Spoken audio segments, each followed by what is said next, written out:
Very good morning friends. आपके लिए एक टॉपिक लेकर आया हूँ, बड़ी जबरदस्त टॉपिक जिसका नाम है इम्परेटिव सेंटेंस। अगर आपको ट्रांसलेशन बनाने में समस्या होती है तो हमारे ट्रांसलेशन बनाने की सबसे बेसिक यानी अनुवाद करने की सबसे शुरुआती कॉन्सेप्ट जो है वो इम्परेटिव सेंटेंस से है। हमारे सेंटेंस जो होते हैं वो कई प्रकार के होते हैं, वाक्य कई प्रकार के होते हैं, जैसे affirmative, negative, interrogative, imperative, optative, exclamatory. लेकिन मैं सभी के बारे में बताऊंगा। अभी आपके सामने जो मैं वीडियो रख रहा हूं वो है इम्परेटिव सेंटेंस के बारे में। तो अब आपके जहन में चल रहा होगा, बाकी लोग बच्चे जानते होंगे, कुछ मित्रों आप भी जानते होंगे, और कुछ ऐसे मेरे प्यारे बच्चे होंगे, कुछ ऐसे मित्र होंगे जिनको जानने की जरूरत होगी कि आखिर ये इम्परेटिव सेंटेंस क्या है। तो चलिए इनके बारे में बातें करते हैं। इम्परेटिव सेंटेंस वह सेंटेंस है जो हमें आपस में एक दूसरे से कनेक्ट होकर बात करने में हमारी हेल्प करता है। ये वो सेंटेंस है जो अगर हम इंग्लिश सीखने की शुरुआत कर रहे हैं तो ये हमारी हेल्प करता है। साथ ही साथ इंग्लिश वाक्य के स्ट्रक्चर को बनाने में सबसे बड़ा मददगार सेंटेंस हमारे इम्परेटिव हैं। चलिए शुरुआत करते हैं इम्परेटिव सेंटेंस से। तो इम्परेटिव सेंटेंस वो सेंटेंस हैं जिन्हें पढ़ करके इन्हें पढ़कर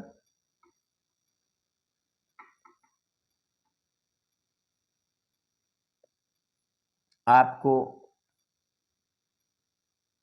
आदेश,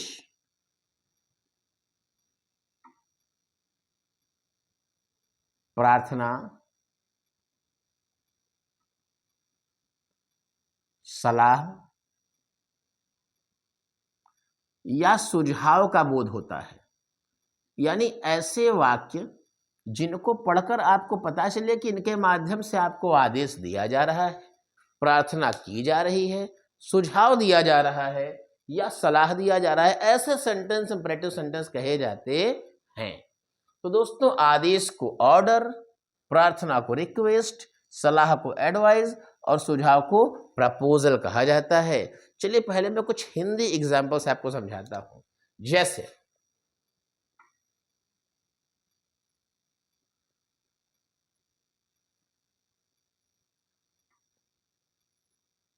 मेरी कलम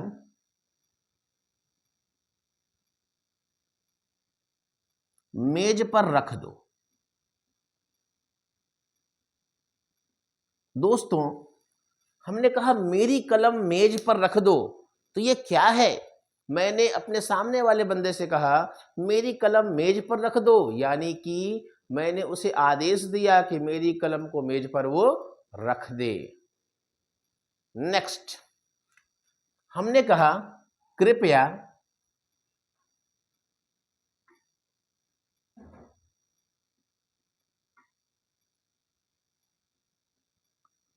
इस पुस्तक को मुझे दीजिए।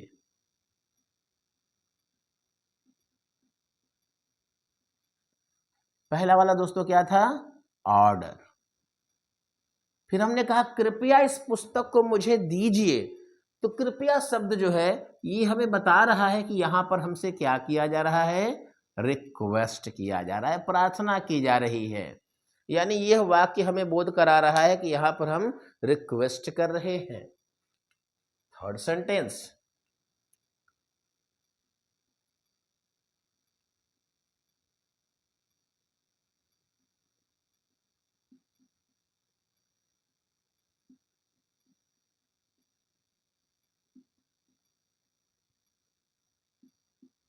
इस दवा को दिन में 2 बार लेना। अब डॉक्टर आपसे कहता है कि इस दवा को दिन में 2 बार लेना, तो डॉक्टर आपसे क्या करता है? डॉक्टर आपको सलाह देता है कि इस दवा को दिन में 2 बार लेना। तो ये क्या है? तो दोस्तों ये है एडवाइस, यानी कि सलाह। और ऐसे ही सेंटेंस है जैसे कि चलो घर चलते हैं। ये सेंटेंस क्या है दोस्तों? ये है प्रपोजल या सजेशन, प्रस्ताव। तो कुछ ऐसे सेंटेंस जब हमारे सामने आते हैं तो इन्हें इम्परेटिव कहा जाता है। यानी कि हम अपने सामने वाले मित्र से, अपने सामने वाले लोगों से इन चीजों को समझ पाते हैं कि आखिर हम कहना क्या चाह रहे हैं। अब अपनी बातों को हम व्यक्त कैसे करें, अपनी बातों को हम कैसे व्यक्त करें, इंग्लिश में कैसे कहें, चलिए इसे समझते हैं। तो हमारे पास ये जितने भी सेंटेंस हैं इनमें आपको कहीं भी सब्जेक्ट नहीं दिखाई देगा। क्यों? क्योंकि बोलने वाला तो आपके ठीक सामने खड़ा है, इसलिए आपको वहां पर सब्जेक्ट दिखाई नहीं देगा।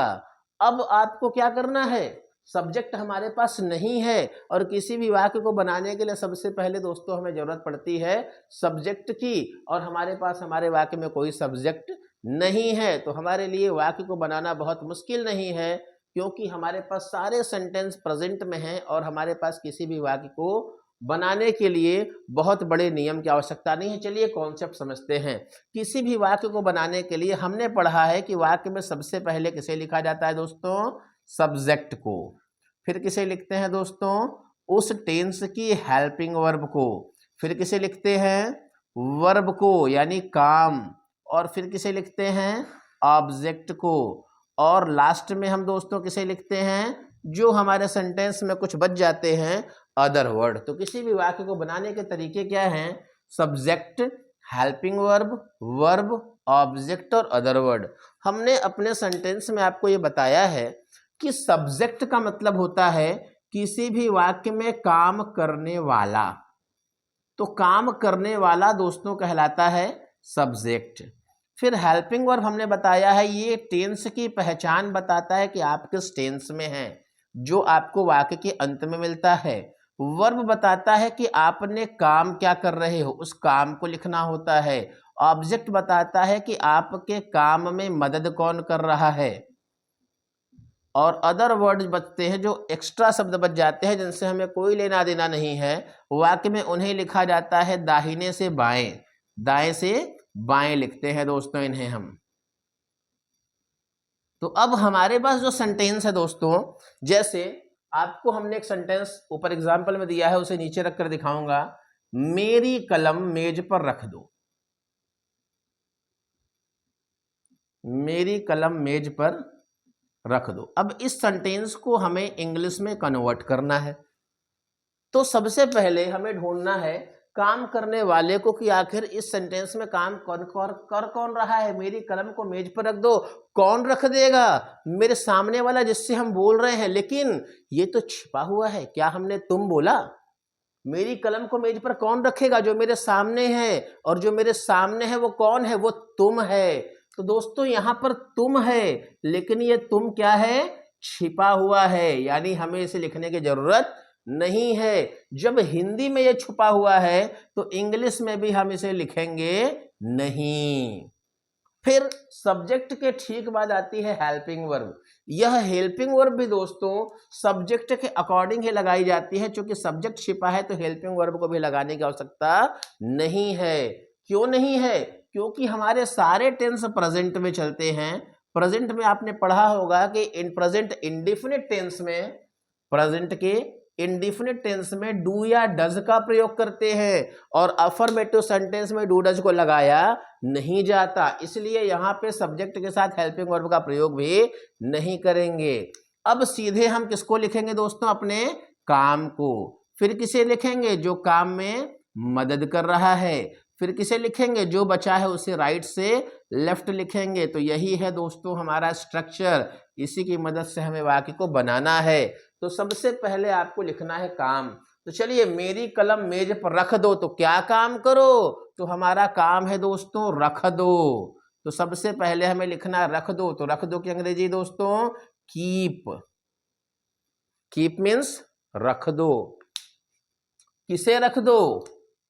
अब काम में मदद कौन कर रहा है, रखने में कौन हेल्प करेगा, तो किसे रख दो, मेरी कलम को। कलम होगा तभी तो रखेंगे, तो कीप माई पेन। ये हो गया दोस्तों आपका ऑब्जेक्ट। अब जो बचा दाहिने से बाएं, तो आप यहां देखेंगे राइट टू लेफ्ट लिखना है। पहले दाहिना, ये हमारा दाहिना हाथ है, तो दाहिने ओर की मीनिंग होगी पर की इंग्लिश दोस्तों ऑन। और फिर बाएं साइड आप देखेंगे पर की इंग्लिश, तो पर की इंग्लिश क्या होती है दोस्तों, पर को हम कहते हैं, सॉरी, पर को हमने ऑन लिख दिया, और मेज को क्या कहते हैं दोस्तों, टेबल। तो keep my pain on the table. Keep my pain on the table. Clear है? नेक्स्ट सेंटेंस की ओर आगे बढ़ेंगे, इसे मैं इरेज कर रहा हूं।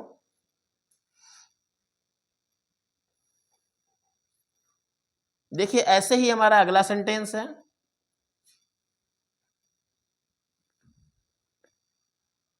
अगला सेंटेंस है, कृपया इस पुस्तक को मुझे दीजिए। कृपया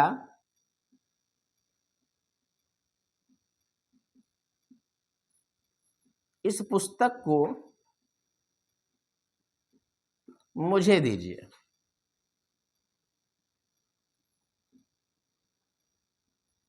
कृपया इस पुस्तक को मुझे दीजिए। तो सबसे पहले दोस्तों हमें एक शब्द दिख रहा है कृपया, इससे कोई लेना देना नहीं है। आप इसे शुरू में लिख सकते हैं प्लीज, इससे कोई लेना देना नहीं है। कृपया एक कॉटेसी शब्द है जो आपको विनम्रता दिखाता है। हम किसी से रिक्वेस्ट कर रहे हैं, पोलाइटनेस अपने दिखा रहे हैं, तो वहां पर हम प्लीज का प्रयोग करते हैं, प्लीज। अब काम करने वाले की बात करेंगे।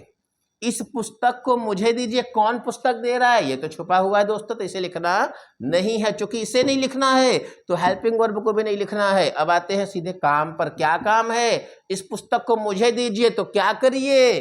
दीजिए। तो सबसे पहले दोस्तों क्या लिखेंगे? काम, यानी प्लीज गिव, दीजिए।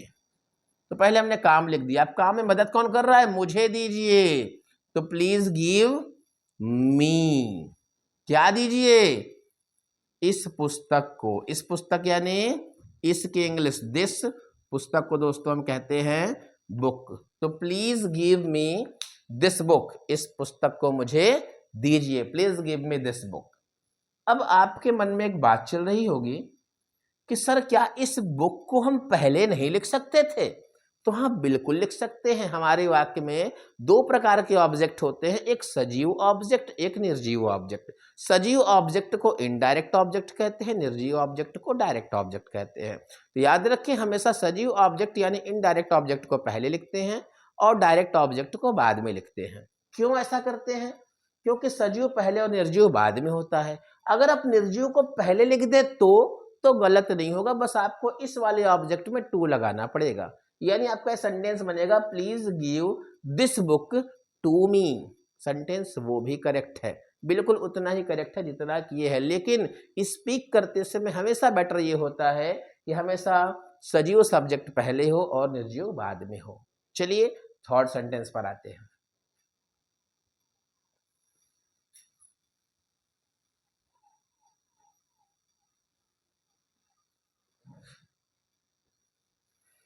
अगला सेंटेंस है दोस्तों, इस दवा को दिन में 2 बार लेना।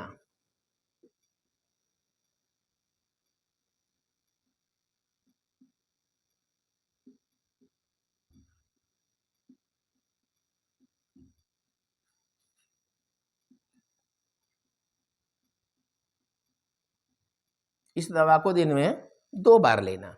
फिर दोस्तों हमें इस सेंटेंस में क्या देखना है कि ये सेंटेंस इंपरेटिव है। क्यों इंपरेटिव है? हमने कहा इस दवा को दिन में 2 बार लेना, हमने आपको सलाह दी। सलाह किसे दी? जो हमारे ठीक सामने है। सामने वाला कौन है? तुम है। और चूंकि सामने वाला मेरे सामने है तो हमें उसका नाम लेने की जरूरत नहीं है। तो यहाँ पे सब्जेक्ट छिपा हुआ है।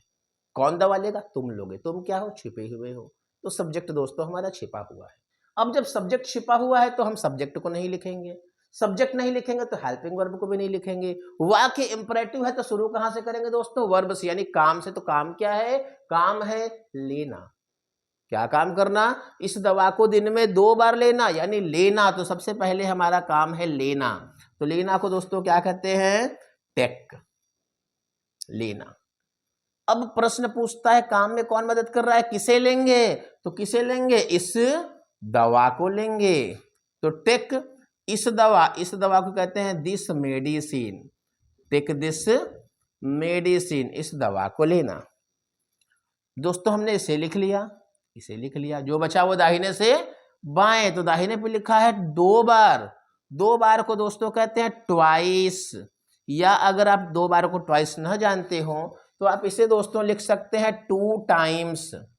2 टाइम्स, टाइम्स मीन्स बार होता है, गुना, मतलब 2 बार, 2 गुना। ठीक है, तो टेक दिस मेडिसिन, इस दवा को लेना। ट्वाइस मतलब 2 बार। कब? दाहिने से बाएं चल रहे हैं दोस्तों। तो पहले हमने लिखा 2 बार के लिए ट्वाइस। फिर हमने लिखा मे की अंग्रेजी इन, फिर दिन, दिन को कहते हैं day, twice in a day, ठीक है। आप इसे ट्वाइस अ डे भी कह सकते हैं, एक दिन में 2 बार को ट्वाइस अ डे भी कहा जाता है, ठीक है। 2 times a day, twice a day, इन लगाना जरूरी नहीं है। नेक्स्ट सेंटेंस, अब हम आते हैं प्रपोजल की ओर। हमने ऑर्डर देखा, रिक्वेस्ट देखा, एडवाइस देखा, अब थोड़ा सा चेंज है हमारे सेंटेंस में, कह रहा है चलो घर चलते हैं। ये हमारे सामने आ गया प्रपोजल, प्रस्ताव, चलो घर चलते हैं।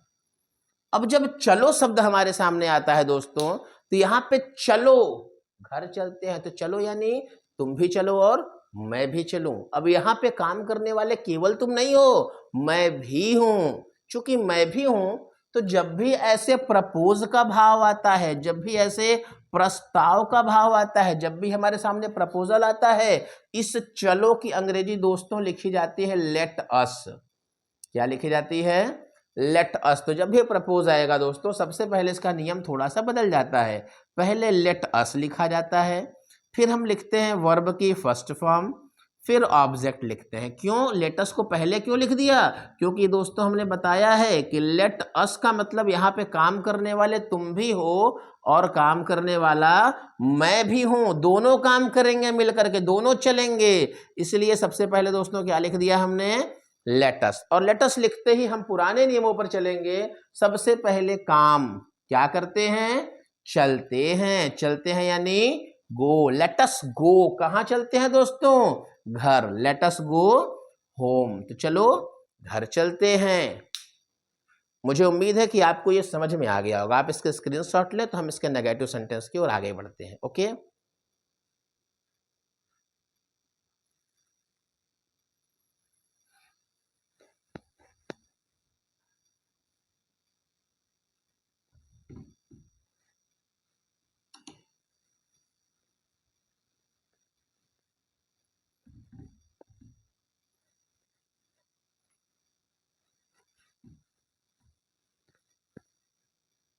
चलिए दोस्तों, अब हम बात करेंगे इंपरेटिव सेंटेंस के नेगेटिव सेंटेंस की ओर।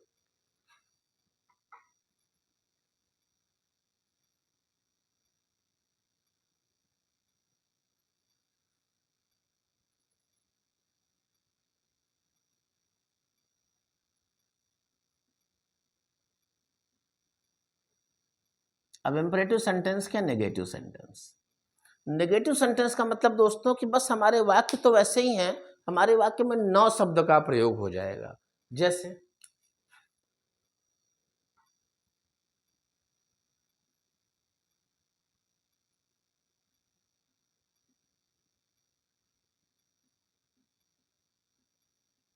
मुझे परेशान मत करो,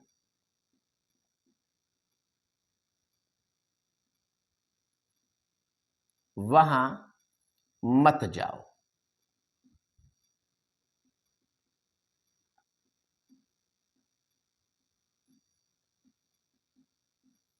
इस पुस्तक को मत छुओ।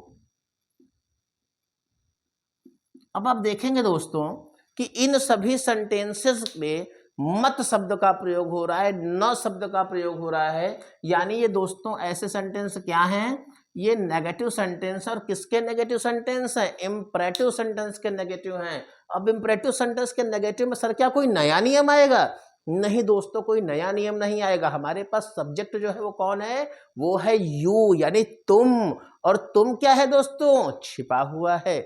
जब हमारे पास सब्जेक्ट छिपा हुआ है, तो जाहिर सी बात है हम उसे बाहर नहीं ला सकते। क्यों? क्योंकि हम किसी नियम को नहीं बना रहे हैं, हम केवल एक भाषा को दूसरे भाषा में बदलना सीख रहे हैं।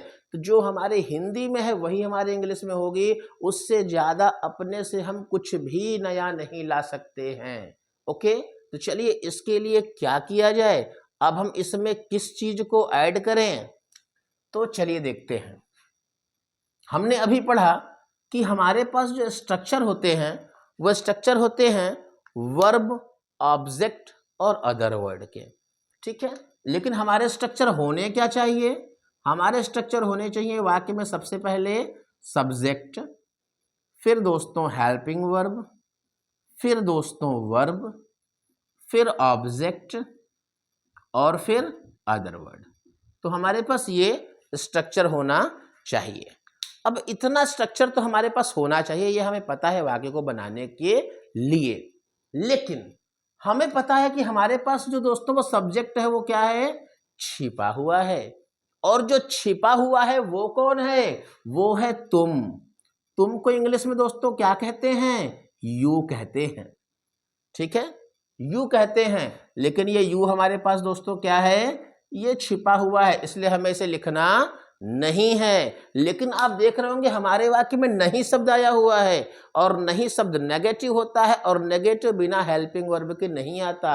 हमने बताया था कि ये प्रेजेंट इंडेफिनिट के टेंस में प्रयोग किया जाता है, और प्रेजेंट इंडेफिनिट टेंस की जो हेल्पिंग वर्ब होती है दोस्तों वो होती है डज या डू, डज या डू।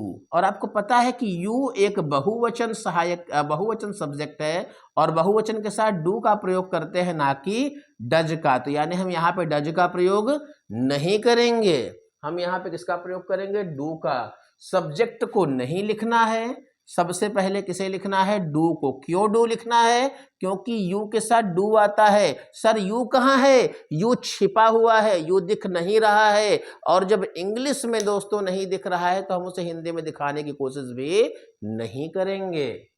तो सबसे पहले हमें क्या लगाना है दोस्तों, हेल्पिंग वर्ब डू को। डू के ठीक बाद किसका प्रयोग करेंगे दोस्तों, नॉट का। नॉट का प्रयोग करेंगे दूसरे नंबर पर। क्यों ऐसा करेंगे, हमने बताया है कि नॉट हमेशा तीसरे नंबर पर आता है। और आप देख सकते हैं कि सब्जेक्ट छिपा हुआ है, अगर ये सब्जेक्ट होता तो ये 1 नंबर, ये 2 नंबर और ये तीसरे नंबर पर आता, तो ये नॉट अपनी जगह दूसरे नंबर पर होगा हेल्पिंग वर्ब के ठीक बाद।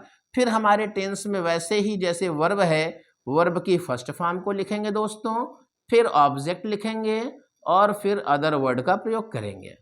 यानी सबसे पहले डू, फिर नॉट, फिर वर्ब, फिर ऑब्जेक्ट, और फिर दोस्तों अदर वर्ड का प्रयोग हम करेंगे जैसे हम करते चले आए हैं। अब कुछ वाक्यों को एग्जाम्पल बनाकर देखा जाए, फिर मैं आपके लिए कुछ वर्ड सेंटेंस लिखूंगा जो आप अपने से ट्राई करेंगे, और अगर आपको समझ में नहीं आता तो आप कमेंट्स में जरूर पूछेंगे, मैं आपको फिर से वीडियो बना के बताऊंगा। चलिए इसके बारे में देखते हैं। द फर्स्ट सेंटेंस इज मुझे परेशान मत करो। मुझे परेशान मत करो। अब अगर मैं पूछूं कि परेशान करने वाला कौन है, तो तुम हो। तुम कहाँ हो, छुपे हुए हो। क्यों छुपे हो, इंपरेटिव है। इंपरेटिव है तो छुपे क्यों, क्योंकि तुम मेरे सामने हो, और जो मेरे सामने है हमें उसका नाम लेने की आवश्यकता नहीं है। अगल बगल वाले दोस्तों को हम ऐसे ही बात करते हैं, जरा मेरी पुस्तक देना, जरा बाहर से मेरा काम कर देना, इस तरीके से हम बातें करते हैं। तो हमारे बात करने का अंदाज अपने अगल बगल आस पड़ोस में ऐसे ही होता है, और हम इसी से इंग्लिश बोलना सीखते हैं दोस्तों। इंग्लिश बोलने की जो बेस है, जो आधार है, वो यही है, imperative sentence. Imperative sentence English बोलने में हमारी बहुत हेल्प करती है। अगर आपको इंग्लिश नहीं बोलने आती है तो धीरे धीरे टूटी फूटी हम ऐसे ही अपने अगल बगल वाले दोस्तों से बोलते हैं, अपने माता पिता से बोलते हैं। हमें जब इंग्लिश बोलना हम शुरुआत करते हैं तो पहले लोग हमारे ऊपर हंसते हैं। क्यों, क्योंकि उन्हें लगता है कि ये इंग्लिश बोल रहा है, लेकिन वास्तविकता ये है कि हम ऐसे ही सीख पाते हैं। जब लोग हमारे ऊपर हंसते हैं तो हमें उन बातों को इग्नोर करना चाहिए, और इसी प्रकार से हमें बोलना सीखना चाहिए। चलिए फिर हम आते हैं अपने मुद्दे पर। मुझे परेशान मत करो, ये क्या है, ये नेगेटिव सेंटेंस है। नेगेटिव सेंटेंस किसका है, इंपरेटिव सेंटेंस का है। और यहाँ क्या कह रहा है, दिस इज एन ऑर्डर, मैं ऑर्डर दे रहा हूं, मुझे डिस्टर्ब मत करो, मुझे मेरा काम करने दो। ठीक है सर, ये मत दिख रहा है, मत मीन्स नहीं, और नहीं को कहाँ लिखना है, सबसे पहले आप देख रहे होंगे डू के साथ क्या लिखना है दोस्तों, नॉट लिखना है। तो आपने लिख दिया डू नॉट, सबसे पहला काम हमारा डू नॉट हो गया। दोस्तों सबसे पहले यू था लेकिन छिपा था, इसलिए हमें दिखाने की आवश्यकता नहीं है। तो सबसे पहले हमने डू लिखा, फिर हमने नॉट लिखा, फिर अब क्या लिखेंगे, वर्ब यानी काम लिखेंगे। काम क्या है, परेशान करना। परेशान करना को दोस्तों क्या कहते हैं, डिस्टर्ब कहते हैं, डोंट डिस्टर्ब। अब डू नॉट डिस्टर्ब लिख दिया हमने, अब कह रहा है किसे, तो प्रश्न है, कह रहा है मुझे, मुझे यानी मी, डू नॉट डिस्टर्ब मी या डोंट डिस्टर्ब मी। देखिए कितनी आसानी से हमारा सेंटेंस बन गया। चलिए आगे बढ़ते हैं।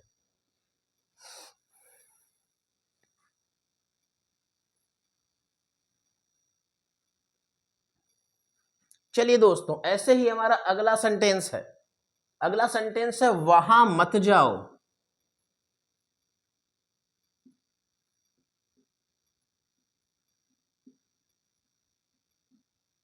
वहां मत जाओ, कौन मत जाओ? तुम मत जाओ। और तुम क्या हो? तुम छुपा हुआ है, क्योंकि तुम मेरे सामने हो, हमें ये दिखाने की आवश्यकता नहीं है। तो सबसे पहले दोस्तों क्या लिखना है? सबसे पहले हमें लिखना है इस डू नॉट को। किसके लिए? इस मत की अंग्रेजी, क्योंकि नॉट हमेशा तीसरे नंबर पर आता है। और आप देख सकते हैं यू छिपा हुआ है, तो यू के बाद डू और डू के बाद नॉट तीसरे नंबर पर आ गया। अब क्या लिखेंगे दोस्तों? काम लिखेंगे, वर्ब यानी काम। क्या काम है? काम है जाना, और जाना को दोस्तों क्या कहते हैं? गो। Do not go. कहाँ जाओ? ऑब्जेक्ट है, कह रहा है कहाँ जाओ, तो कह रहा है वहां। वहां को दोस्तों क्या कहेंगे? There. Don't go there. Don't go there या डू नॉट गो देयर, वहां मत जाओ। चलिए दोस्तों फिर अगले सेंटेंस को देखते हैं।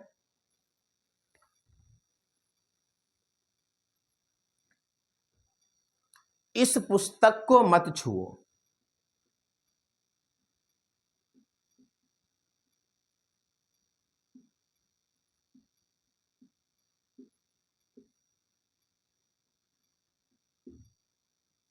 इस पुस्तक को मत छुओ। अब इस पुस्तक को मत छुओ, ये क्या है? इंपरेटिव है। क्यों इंपरेटिव है सर? क्योंकि यहां पर काम करने वाला नहीं दिख रहा है। क्यों नहीं दिख रहा है? क्योंकि वो मेरे सामने है। मेरे सामने है तो तुम है, और तुम है तो छिपा हुआ है। और जब हिंदी में छुपा हुआ है तो हमें उसे इंग्लिश में दिखाने की आवश्यकता नहीं है। तो सबसे पहले मत छुओ, तो दोस्तों मत की अंग्रेजी क्या लिखनी है? डू नॉट लिखनी है। ओके, डू नॉट लिख दिया हमने। अब क्या करना है? वर्ब लिखना है दोस्तों। काम, काम क्या है? छूना। छूना को दोस्तों क्या कहते हैं? टच। तो डू नॉट टच, मत छुओ। वर्ब क्या मत छुओ? इस पुस्तक को। इस पुस्तक को क्या कहेंगे दोस्तों? इसके लिए दोस्तों दिस लगाते हैं, और पुस्तक के लिए book. Do not touch this book. इस पुस्तक को मत छुओ। अब मैं ऐसे दो चार और सेंटेंस आपको एग्जाम्पल दे रहा हूं, और दो चार आपको अपने से करने के लिए छोड़ दूंगा। आप इसके स्क्रीनशॉट ले सकते हैं।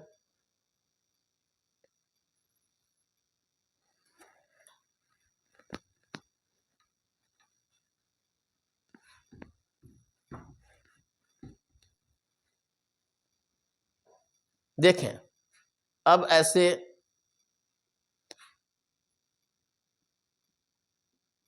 हमने कहा उधर मत जाओ। अब आप अपने किसी दोस्त से बात करते हैं तो कहते हैं उधर मत जाओ। ये आपने उससे बात कही उधर मत जाओ, आपको मत दिखाई दी, आपने सबसे पहले दोस्तों क्या लिखा? Do not. अब फिर क्या होता है दोस्तों? काम लिखते हैं। काम जाओ यानी गो, और कहाँ मत जाओ? उधर। उधर यानी there. Do not go there, उधर मत जाओ। फिर हमने कहा खाना खा लो। खाना खा लो। क्या करो? खा लो। खा लो यानी ईट। सबसे पहले काम लिख दिया हमने। ईट क्या? खा लो, खाना। Eat your food. अब आप कहेंगे सर योर कहाँ से ले आए आप? हमने बताया था कि यू सब्जेक्ट है जो छिपा हुआ है, उसके लिए योर लिख दिया। आप नहीं लिखना चाहते हैं, आप इसे हटा सकते हैं। ईट द फूड या ईट योर फूड, खाना खा लो। ठीक है दोस्तों, ऐसे ही सेंटेंस आप आपस में भी बोलने में इस्तेमाल करें, और इस तरीके से आप आपस में बातचीत करने में आपको आसानी होगी। और धीरे धीरे सेंटेंस बनाने का जो तरीका है वो आप यहीं से सीखेंगे। सेंटेंस बनाना, इंग्लिश बोलना सीखना बहुत मुश्किल नहीं है। हम लोगों ने इंग्लिश को इतना ज़्यादा मौका दे दिया है, इतना ज़्यादा कठिन बना लिया है कि हमें ये मुश्किल हो जाता है सीखना। विश्वास करें, आप मेरे वीडियोस को देखते रहें, और ऐसे ही आपको सरल सरल तरीकों से मैं आपको सेंटेंस बनाना सिखाऊंगा, ताकि आप इंग्लिश के सेंटेंसेस को बोल सकें। और बोलते बोलते धीरे धीरे आपको इस बात का एहसास होगा, आप रियलाइज कर सकेंगे कि वास्तव में इंग्लिश बहुत कठिन नहीं है। जिसके लिए हमें क्या जरूरी है? इंग्लिश बोलने के लिए दोस्तों हमें जरूरी है वोकैबुलरी। वोकेबुलरी यानी वोकैब्स, मीनिंग्स मैं आपको पर डे अपने रूट वर्ड में सिखाता हूँ। मीनिंग्स को देखिए, मैंने आपको वन वर्ड सब्स्टिट्यूशन की भी वीडियो दे रखी है, उसको आप पढ़ेंगे, उसमें आप मीनिंग मजबूत कर सकते हैं। इसके अलावा मैं आपको एंटानिम, सिनोनिम, होमोफोन सबकी वीडियोस देता रहूंगा। बस आप वीडियोस को देखें, सीखें, लाइक, सब्सक्राइब, शेयर करें, ताकि मेरा भी उत्साह बढ़ता रहे और आपको मैं ऐसे ही एनर्जेटिक वीडियोस देता रहूं और आपकी वोकैब मजबूत होती रहे, आप बेहतर सीख सके। दोस्तों, कब आप अच्छे हो जाएंगे आपको भी नहीं पता चलेगा। बस आप प्रयास करते रहें, वीडियोस देखते रहें और ऐसे ही मेरा उत्साह बढ़ाते रहें। वीडियोस देखने के लिए बहुत बहुत धन्यवाद। आप अगर मेरी वीडियो पसंद आई हो तो चैनल को सब्सक्राइब करें, वीडियो को लाइक और शेयर जरूर करें। आपका बहुत बहुत धन्यवाद। मेरी अगली वीडियो पैसिव वॉइस के लिए होगी, जो कि आप देखना ना भूलें। धन्यवाद।